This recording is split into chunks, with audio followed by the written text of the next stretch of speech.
हुजूर अलैहिस्सलाम के प्यारे सहाबी सैयदना उस्मान रज़ियल्लाहु तआला अन्हु, मैं तरतीब से इसलिए बता रहा था कि मौलाना इरफान साहब ने नज़म ही वो पढ़ी कि उनका जिक्र कर दिया, मैंने भी कहा उनका जिक्र जरूरी है। हजरत उस्मान रज़ियल्लाहु तआला अन्हु को हुदैबिया के मकाम पर कि जब सुलह के लिए पैगाम दे करके सफीर बना के अल्लाह के नबी ने मक्का में भेजा कि जाओ उनसे बात करो, मक्का वालों ने रोक दिया, उम्रा नहीं कर सकते हो।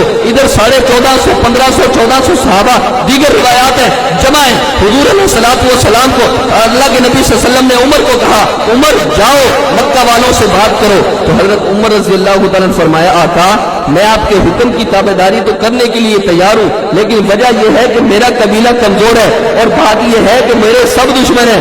हजरत उस्मान को भेजो, मशवरा है कि इसके सारे मानते हैं, इसके मक्का वालों पे बड़े एहसान है, इसका कबीला भी जनाब बड़ा ताकतवर है। अल्लाह के नबी सल्लल्लाहु अलैहि वसल्लम ने अपने प्यारे उस्मान को भेजा, दोरे दोमाद को भेजा मक्का वालों के पास, चचाजाद भाई के पास काम किया। काम करने के बाद जब चलने लगे, चचाजाद भाई ने कहा, ए उस्मान एक बात कहना चाहता हूँ। क्या बात है? हजरत उस्मान रज़ियल्लाहु तआला से कहा कि जनाब आपने ये तहमद जो चादर बांधी हुई है, ये मक्के का रवाज और बड़ों का रवाज और अमीरों का रवाज, सरदारों का रवाज ये है।